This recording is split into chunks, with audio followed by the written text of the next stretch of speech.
Felicity, thank you for joining me today for our Women Who Make It Happen series. Thank you for inviting me. You're welcome. Could you give an introduction to yourself and a little bit about your career? Sure. So I am currently working for Nomura. I'm an executive director and I have been at Nomura now for 8 years. The entire time in the change space. I actually joined Nomura in Tokyo and I moved back to the UK in 2020 mid-pandemic. Before that I was at Deloitte and before that I was at RBS. I joined RBS in 2008, I think the week after Lehman Brothers went down. Oh, interesting. Yeah. There's no correlation between me and joining the financial industry and that, but I joined on their graduate scheme in risk. So I've actually had a career throughout my career within the investment banking space in risk management across London and Japan mostly, on a brief stint in New York as well. Very good, very interesting background. I know we've touched on it when we've spoken. If we go back to the kind of early career days, I know you said you went on a graduate program. Where did that interest come from for you? So back when I studied mathematics at university. I was up in Edinburgh University studying maths, and I enjoyed that technical quantitative side of things, and I was exploring my options, and they were so generic. I went along to the careers fairs and I was looking at management consultancy, to banking. I was looking at doing my PhD for a while. There was lots of different areas and I didn't really have a clear guide of where I wanted to go.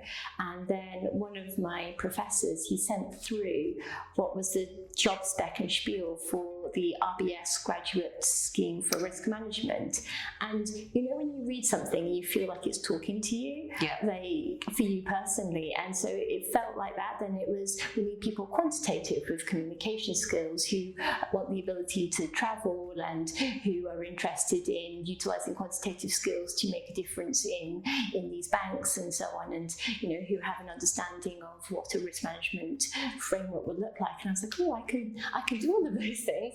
And none of the others had really given me something where I felt, for me personally, I could do it. They were either too technical and I got scared, or they were too broad and I didn't really see how I could add value, whereas this was specific but something I could add value on. So I sat down and I applied for that graduate scheme, and then I applied for a few of the other risk graduate schemes across the industry, but it happened to be the RBS one, the original one that my professor had sent through to our class, because his son worked at RBS. It was just a pure coincidence. Oh, was it? Yeah. So it was really lucky that I happened to see it and find it. But I think a lot of my career has been a mixture of lucky accidents and hard work.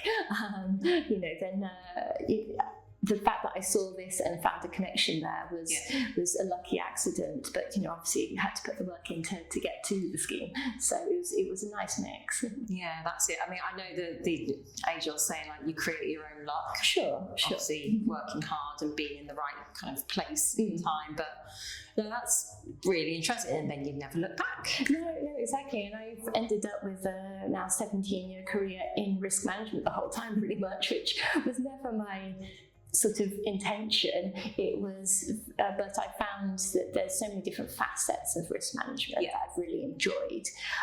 So the RBS graduate scheme was great because I got to do 4 different placements in 4 different areas of the bank. So I did PD LGD modelling, regulatory risk, market risk, and then ultimately counterparty credit risk, where I ended up sort of taking a longer term job role afterwards, and the fact that it gave me a few different areas, and then following on to Deloitte, which also gave me even broader range, and now being in the change space at Nomura, then I feel like I'm even broader again in many ways. So there's lots of things about risk. Just because it's in the same industry, the same division for my career, doesn't mean I've done exactly the same job for the last 17 years. Yeah, no, I mean, we work on these roles like day in, day out, week in, week out, and that breadth and depth you must have as well, from doing the grad scheme and then working through RBS, moving into Deloitte, and the opportunities professional services can offer as well. Yeah. So that's what I wanted to touch upon actually. Going from RBS to Deloitte and the professional services model, how did you kind of deal with that? So I was lucky joining Deloitte, back to the lucky bit, but I was lucky during Deloitte that I joined a very technical team, because my role at RBS was a more technical role. I sat sort of close to the CPA desk doing the risk management for them. It was really interesting and quite sort of hands-on, and so I was not really wanting to do a complete sort of stand back from technical, and so Deloitte has a risk and regulatory division that allowed me to come in and actually sit in a team that was specialising in market and counterparty credit risk, and actually building models. So I started off at Deloitte in most of the projects I was on were BA type roles. So there were a few projects where I was actually doing methodology roles as well, augmenting methodology teams. So it started off very hands-on, and I quite enjoyed that. It was more BA type work, analysis. Got to see lots of different banks, and then non-banks as well. I got to go into some clearing houses and all kinds of different places and different settings, which was quite interesting. So I really enjoyed that part of it. And then ultimately in 2015, then they offered me the opportunity to go out to Tokyo for 6 months. Very good. And I really said no to go out to Tokyo for 6 months, and it was a great opportunity. So I said yes, absolutely, love to go. And when I was in Tokyo, I saw a completely different way of working, and I found it fascinating. So in the end, I stayed in Japan for 5 years. Wow, that's 6 months to 5 years. I'm not sure quite how that happened. And lots of things obviously happened whilst I was in Japan, personally and professionally. But Deloitte really gave me this huge opportunity to go to Japan. And then when I was there, then there were further opportunities that I found with support from the partners that I was working with, to grow and continue to grow my own sort of capabilities and development, as well as grow client relationships and so on. So that was really exciting. Very good. And then those 5 years within Tokyo, you've mentioned they afforded you lots of opportunities. How do you think that maybe helped to shape the role that you are now doing at Nomura? Because it's been like a change in evolution, hasn't it? It has, because one of the things I was starting to do in London, I did a lot more of when I was in Japan at Deloitte, was learning project management skills. So I got promoted up to senior manager when I was in London, and then I got the opportunity to start leading teams, running more projects, all of those really interesting for me. I found interesting items of management. So I utilised those skills more in Tokyo. So I got to liaise directly with the different non-Japanese banks, all the English-speaking Japanese bank teams, and I got to be sort of the front and centre of those relationships and management of those relationships, which was really exciting. So that and it was learning the project management skills, and obviously Deloitte is known for its exceptional project management capabilities, and so I was learning from the best in terms of project management, which was kind of what I needed to do. So when a role came up to be the head of the risk change team in Japan, then it was something I really wanted to jump at, because it was taking that and running not just individual projects but a large program of work across. It was also across running the stress testing program of work in Nomura at the time. So when that opportunity came up at sort of the end of 2017, after I'd been there in Japan for a couple of years, it seemed like the natural next step for me to step over and do that. Very good. Yeah, I do want to touch on, you mentioned about leading teams, and obviously being a senior leader, but as you are in Nomura, what would you say your leadership style is? I think my team are quite happy I'm here talking your ear off rather than theirs right now. I think you need to be able to do all aspects of leadership. You need to be able to the nurturing, supportive, training side of things, and that's the side I really enjoy. That's what sort of put me on this path, was when I was first given people to mentor at Deloitte. Then I was given some really great young minds, and I was able to train them, to build them up just in terms of their confidence, go speak to clients as well as their technical capabilities.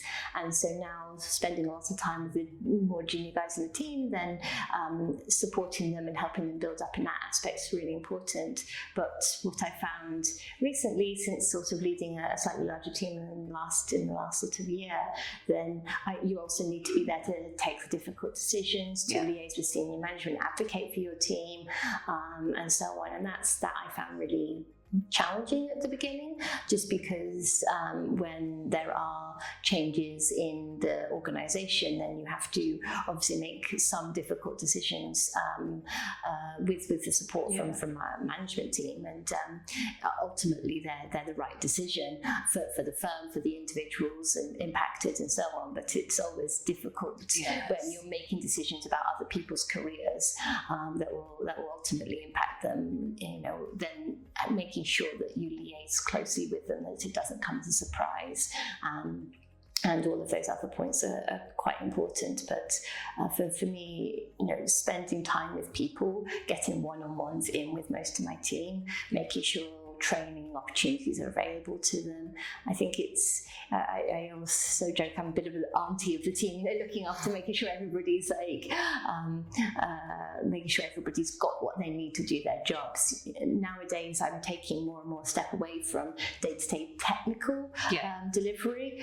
And so people that aren't, my team members aren't coming to me as much for technical guidance. They've got other opportunities available for that. Then they're coming to me for guidance in terms of career growth, career opportunities, next steps in career training on other areas. So I think that's kind of where I'm spending a lot of my management time right now. Yeah, it does sound that nurturing side that really comes through speaking to you. I think a lot of women in particular do tend to utilise that, and I've got 2 children now, and so I think since becoming a mother, then that nurturing side has sort of grown maybe a little bit more. Maybe I was a little bit more technical, less motherly, or bringing those motherly aspects into my work. But now when I return to Nomura from my maternity leave, my second maternity leave, then they provided me with this amazing coach,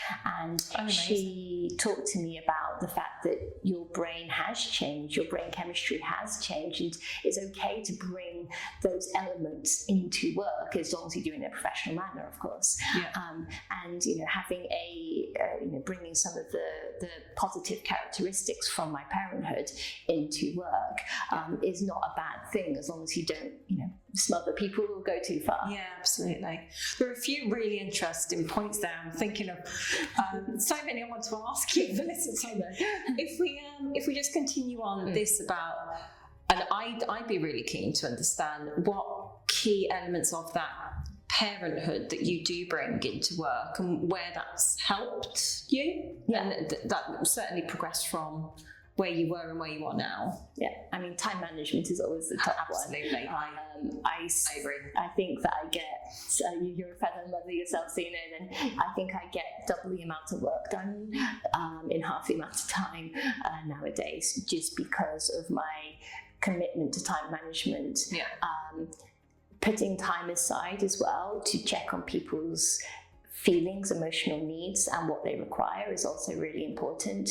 My parenting style, I do subscribe to gentle, kind listening, but setting strong boundaries. And I think that that's also appropriate for work. Then, as long as you're setting boundaries, my team is too busy, they cannot take on any additional work, type boundaries. But expectations on the team, we need to deliver this by this date. I expect you to be able to do that, or tell me if you need some additional support. Then you can bring in that nurturing element. So, I talk about, I read lots of articles about toddler parenting and how to deal with that. And sometimes when people in workplace are having big emotional moments, how you need to treat them is to make them feel listened. And it's the same with toddlers as with grown-ups. It's just a more developed emotional response. And making sure people feel listened and heard is the most important part of managing a team, and also the most important part of raising a child. I agree. There's certainly transferable elements, aren't there? you've given some very good pieces of advice there for others listening. So that's a really interesting point, and I think whatever learning experiences you have, whether it be in your personal or professional, vice versa, you can bring things that help as a maybe like key to success, or just helping you get things done. And it's a balancing act, I think, a lot of the time, isn't it? Yeah, I have to juggle on a daily basis, and I have to be okay with letting something fail every now and then. Not fail, but if I had a week last week where my daughter just was sick overnight and she didn't sleep. We've all been there, and that morning I knew I had to get into London to go along to a couple of in-person events, and so I said, you know what, I'm going to be late and skip the first one, and just deal with my daughter, get her ready, find some childcare for her because she can't go into nursery and so on, and just sort her all out. And so in that moment I was failing that first couple of meetings at work, but on the flip side then I had to go into work, I had a lot to do, I had a lot to process, and so I ended up working quite late, and I had to miss my kids' bedtime, which is never a nice feeling as a parent to have to do it, but it was just one of those days. And I was like, well, I failed at both ends of the day, but I didn't really in any capacity. I just had to pick my priorities in that moment. And in that moment, in the morning, it was my daughter was my priority. Making sure she was safe and well was my priority. And then once I knew that she was in that safe, well place, then I was able to put my focus onto my work. And knew that she'd be okay with in the evening for me not being around for bedtime. Yeah, I think there are elements of compromise, and I think that's really important to remember sometimes, because you just try and give 100% to everything, and sometimes something has to give. So your example of with your team and the delivery, sometimes timescales are just not physically possible. The compromise is extended time or additional support. So which one is it? But the quality will be there. Just where do you need the compromise? I've taken a couple of things away from that, actually, so thank you for it. There's you mentioned around coaching as well. So you had a coach when you returned from maternity leave. Was that in the form of professional coach, and did you have mentors as well, or could you talk us through that as well? Absolutely. So when I returned from maternity leave, I did have a professional coach, and I just want to be her when I grow up. She is wonderful. She's just somebody that really helped me understand when I came to her with a problem. She was like, is that really your problem, or is it actually the impact on all of these things combined on your life and how that's impacting you? And so she helped me really understand the difference between what I perceived as my problem, what my actual problem was. And so in a post-maternity fog, that was extremely helpful. But over the years, I have had so many different mentors. When I was on the RBS graduate scheme, I remember in my second placement, I was in New York doing regulatory risk. And there was a lady called Sheila there. She was somebody that just really believed in me all the time, and she was somebody that mentored a lot of graduates, a lot of the young people in the team. And I remember she taught me how to write an email, which sounds so silly, like everyone can write an email, right? But she was like, okay, you're writing to senior people on this one, you need to state what you need at the top, because they're going to read it in the first sentence. If they don't know what they need from you in the first sentence or two, they're not going to keep on reading. You need to remind them what you need at the bottom, because if they have got through the whole email, you need to make sure that they remember what they actually need to do action-wise at the end. So she taught me those structures, like really basic things that made such a huge difference to to how I communicated with people. And when I was looking for my third placement, we get to pick which one we were doing, then she encouraged me to actually go to the market risk side, even though I thought I was going to end up more regulatory risk at that point in time working with her. But she was like, look, you've got this opportunity to try more technical roles, try out market risk, and you've got one more placement after that to move back into regulatory risk or something different again. And so that move over to market risk actually is what sort of took me on my eventual career path.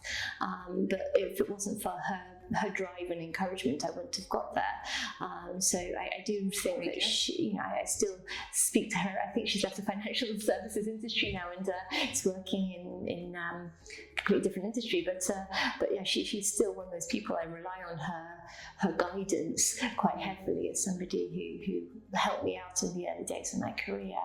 And then over the years, I have had multiple people, men and women, who have guided me, who have pushed me, who have asked me to excel, who've given me great guidance. And I think finding those people in your career, and they're not necessarily, your manager's always a good place to start. And I've been really lucky with my management team over the years, and I've always had, I've never actually had any problems or issues with management, which I think is really saying, remarkable for such a long career so far. But ultimately, they're a really great place to start. But ultimately, there's lots of people across the board who you can get coaching from and mentorship from. And so I think there's formal schemes at most banks now. But also informally, then sometimes you just connect with somebody, and you can just use them as an informal mentor. And I think those sorts of connections are really important. Yeah. And again, I completely agree. And whether that's mentoring in a work capacity or just, like somebody who you get on with outside of work, and that helps to shape some advice and guidance. Absolutely. Was there a particular role model as well for you? So I know you've had your mentors to help and guide. Was there a role model for you, like going into the industry or just in your personal life? Yeah, it was a strange going into the industry at the time I did, because it was just when the industry were waking up and realising they needed to bring in roughly 50-50 female graduates. And so that pipeline up to the very senior levels wasn't kind of there, and is only really starting to get there now. But to be perfectly honest, I had a really strong mum. My mother did maths and computing at university in the 70s. I know. Then she was a force to be reckoned with. She sounds it. She raised 3 daughters. My dad had to travel a lot for work, so he was away a fair bit. As typical 90s parenting, unfortunately, it was not easy. She was a lecturer at college and in computing. She was a very strong feminist. She instilled those values on me and my sisters, and she instilled as well that we could be kind of whatever we wanted to be. And so I've got one sister who's a historian and the other one who's an engineer. We all follow different paths, because it wasn't about you have to just be a carbon copy of me. It was whatever you want to do is an option. So let's have a look and see what your options are. So I think having that from very, from the beginning of life, having that kind of strong mother makes a difference. And I feel fortunate that I have that sort of role model growing up with.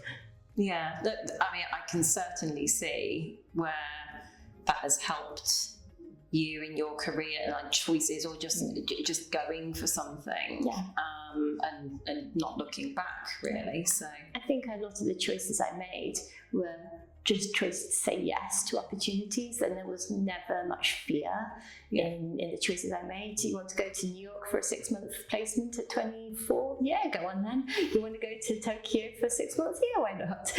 And then 5 years. And 5 years, and also, do you want to try this client? You've not really worked on this before. Yeah, okay, let's give it a go. Do you want to move from more counterparty credit risk into more pure credit risk? I don't know it that well, but I'll happily give it a try. So I think a lot of that ability just to say yes and see what happens is kind of how I got to where I am. Yeah. we might come back to finish on that point. A few words of advice, please. Sure. I did want to delve into a little bit more about where you mentioned when you were joining the RBS program. You mentioned about almost like the quota of females joining, and it was at a time where there was a lot going on in the industry with changes and the financial crisis. Yeah. So how have you seen throughout your history so far, your career history, that initiatives in banks have changed, particularly in where we talk about market risk and investment banking, but around those diversity policies, and what have you seen that's worked well? I think that there has always been an understanding that you need to start with a pipeline. It has now gone from a point that people would talk to actually a point that people action. Yeah. I just came from a seminar earlier today, which was the financial charter discussion, where Nomura have signed the signatory on the financial charter, committing to a certain number of women in senior positions. And so this is 50% graduates, so 50-50 split of graduates, to make sure that we've got that pipeline. Yeah. And then in more senior levels, then they're looking to get, I think it was 30% women up into those senior roles. That message is coming from the top. There's KPIs for our management team from the very top, saying that we're standing up in public, in front of the newspapers, in front of everybody, that we are committing to this type of diversity agenda, and this is something that's really important to us.